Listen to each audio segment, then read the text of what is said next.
صل على سيدنا ومولانا محمد اللهم صل على ایمان افروز خطاب سے ہمیں مستفید فرمائیں۔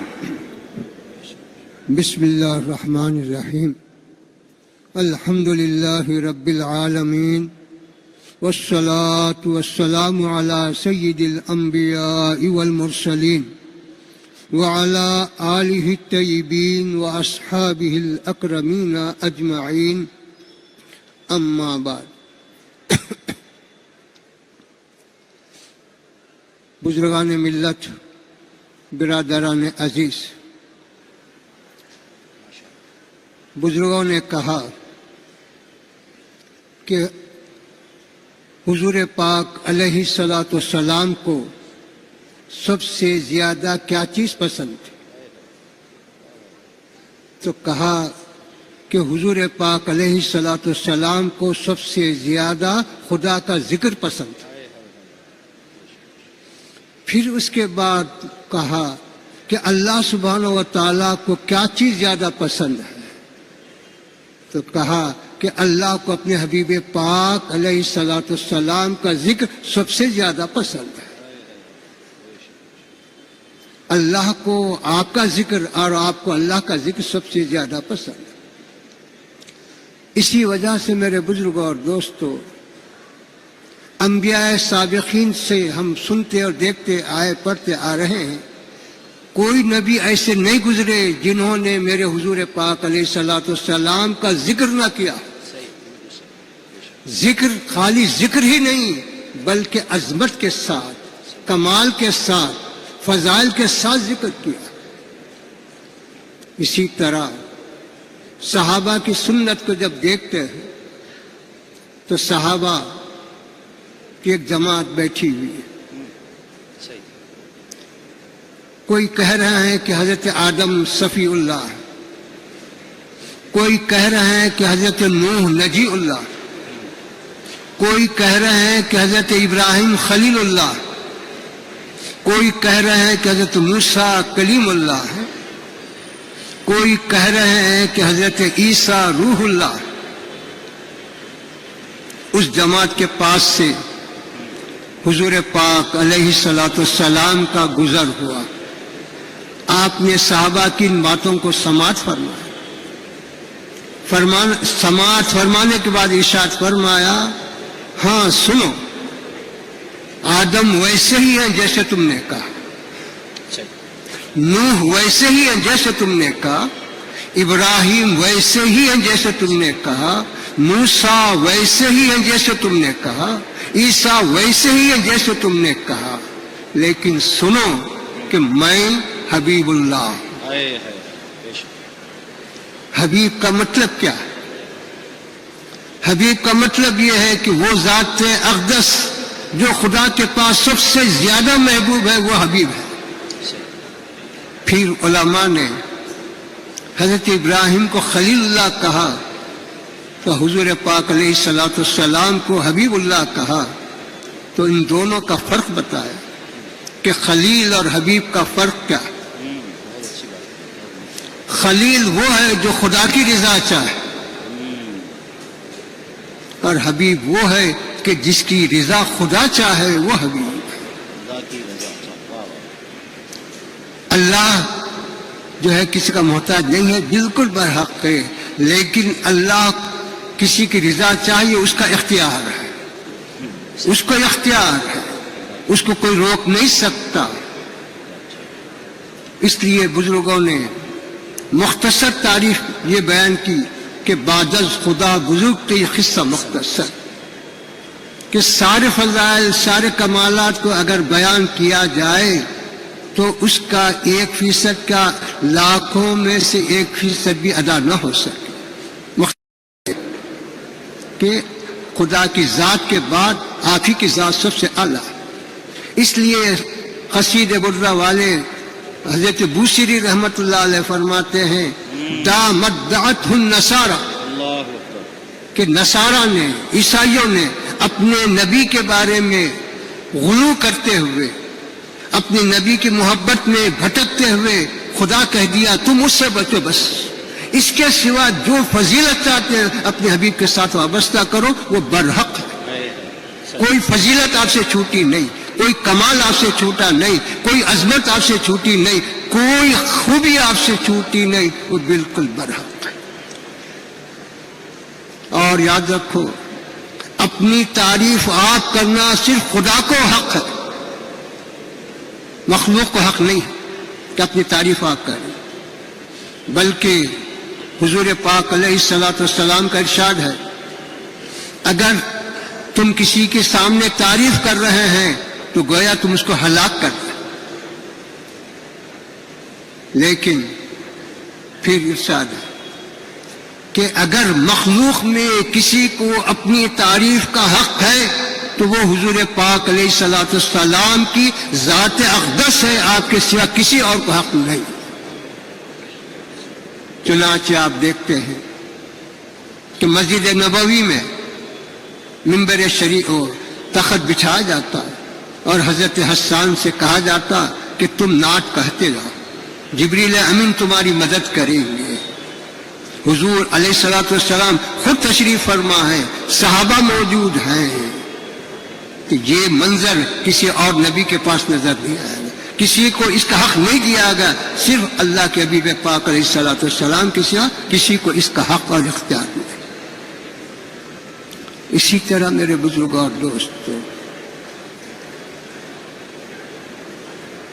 جیسا کہ کہا، آنچ خوباں ہما دارن تو تنہا داری، کہ حضرت آدم علیہ الصلوۃ والسلام سے لے کر حضرت عیسیٰ علیہ الصلوۃ والسلام ہر نبی با کمال ہے، ہر نبی کی عظمت ہے، ان کی اپنی خوبیاں ہیں، خصائص ہیں، ان کی اپنی بالکل شان ان کی جو ہے رحمتیں، برکتیں، نعمتیں ہیں، لیکن شاعر کہتا ہے وہ سب مل کر ان نعمتوں میں مشترک ہیں، اور آپ کی ذات ان سب سے ممتاز اکیلی تنہا ذات ہے، کہ آپ یہ ساری خوبیاں، یہ سارے کمالات، یہ ساری عظمتیں، یہ ساری فضیلتیں آپ اپنی ذات واحدہ میں منفرد طور پر رکھتے ہیں، وہ سب میں تقسیم کا آپ کی ذات میں تنہا وہ ساری چیزیں موجود ہیں۔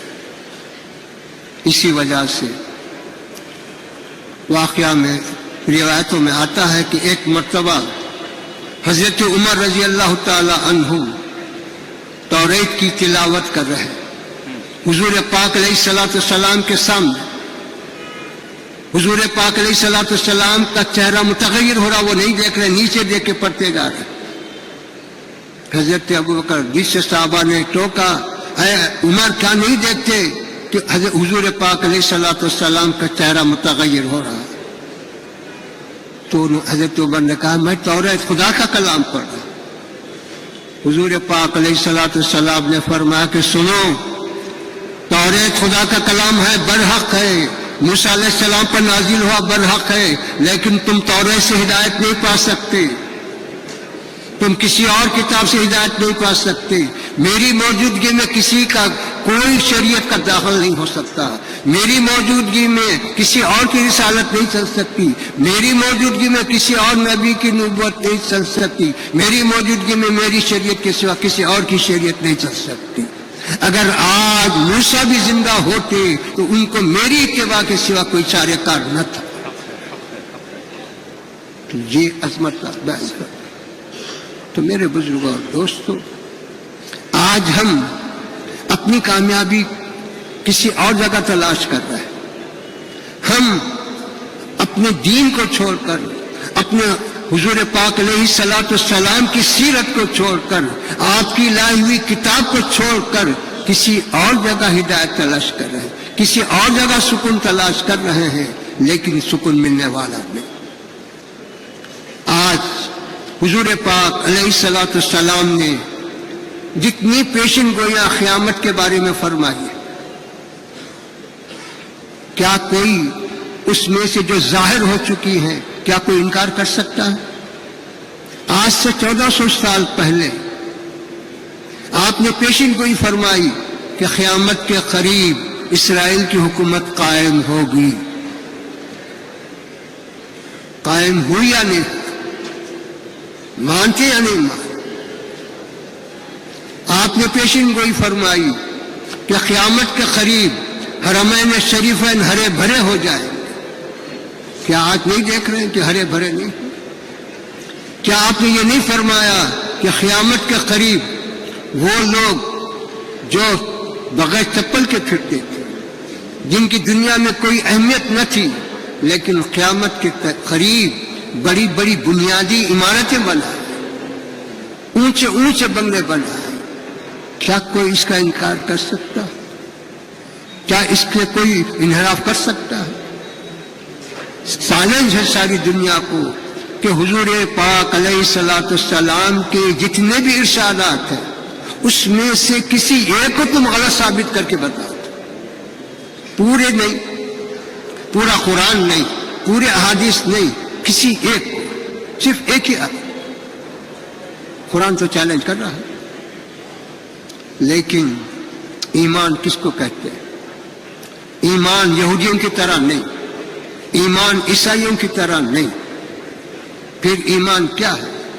ایمان یہ ہے کہ بس حضور پاک علیہ الصلوۃ والسلام نے جو فرمایا وہی حق ہے، اس کے سوا کوئی حق نہیں ہو سکتا.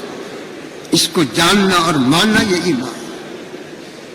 نبی ماننا یا ایک فلسفے کے طور پہ جاننا یہ ایمان نہیں ہے.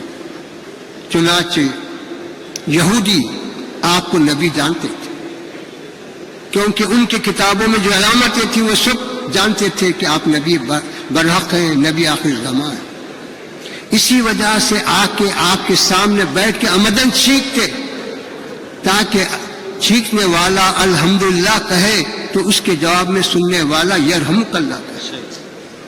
ان کو یقین تھا کہ نبی کی زبان سے رحمت کی دعا نکل جائے گی تو یقیناً وہ قبول ہوگی اور ہم کامیاب. تو کیا اس کو ایمان کہا جائے گا؟ کہ جاننا ہے لیکن ایمان نہیں ہے. اس کا نام ایمان نہیں. ایمان یہ ہے کہ جیسا تم جانتے ہو ویسا تم مانو اور اس پر ثابت قدم رہو تو وہ ایمان. حضور پاک علیہ الصلوۃ والسلام ان کے لیے یرحمک اللہ کی دعا نہیں فرماتے بلکہ یہدیکم اللہ فرماتے، جاؤ تم کو اللہ ہدایت دے فرماتے، رحم کی دعا نہیں فرماتے. اور آپ کا ارشاد ہے وہ شرارت سے آ کے السلام علیکم کہتے ہیں، یعنی سلام کے بجائے سام کہ آپ پر موت ہو.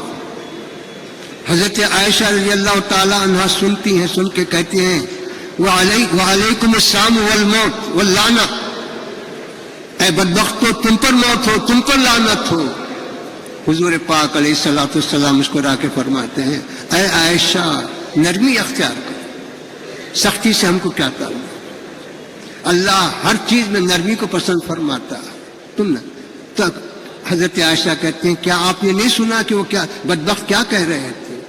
تو آپ فرماتے ہیں عائشہ کیا تم نے نہیں سنا میں کیا کہا؟ میں نے کہا وعلیکم، جو چیز تم مجھ پہ کہہ رہے ہو وہ تم پر. اور یاد رکھو کہ ہماری بددعا ان کے حق میں قبول ہوتی ہے اور ان کی بددعا ہمارے حق میں قبول نہیں ہوتی. تو یہ ہے. تو میرے بزرگوں اور دوستو، ایمان دامن رسالت سے وابستگی کا نام ہی ایمان. اس سے اگر ہٹے تو پھر وہ کفر ہے، وہ شرک ہے، وہ اور بلا ہے اور بدتر ہے. معیار اللہ سبحانہ و تعالیٰ نے اپنے حبیب پاک علیہ الصلوۃ والسلام کو بنایا. حضرت صہیب رومی روم کے ہیں لیکن دعوت سے وابستہ ہو گئے، صحابی بن گئے، سب سے اعلیٰ بن گئے. بلال حبشی ہیں لیکن وہاں رنگ کا اعتبار نہیں رہا، طبقے کا اعتبار نہیں ہوا، دیدار سے مشرف ہو گئے، سب سے اعلیٰ. لیکن تبت یدا کی جو صورت نازل ہوئی ابو لہب پر، خاندان کا ہے، سب کچھ ہے، لیکن دامن رسالت سے دوری اختیار کیا تو خدا نے بددعا دی اور خدا نے اس پر لعنت بھیجی اور اس کے لیے ہلاکت کا پیغام بھیجا. تو بتلایا کہ سارا کا سارا دار و مدار میرے حبیب سے وابستگی پر ہے اور یا میرے حبیب سے دوری پر ہے. جو وابستہ ہوا خواہ کوئی ہو وہ کامیاب ہے، اور جو انحراف کیا خواہ وہ کوئی ہو وہ دور ہے، جہنمی ہے. تو اس لیے یہ پیغام دیا جاتا ہے کہ تم اپنے آپ کو جب مسلمان کہتے ہیں تو اسلام کا مسلمان ہونے کا حق بھی ادا کرو. اللہ ہم سب کو نیک توفیق عطا فرمائے. صلی اللہ تعالی علی خیر خلقہ و نور عرشہ وعلی آلہ الطیبین واصحابہ الاکرمین.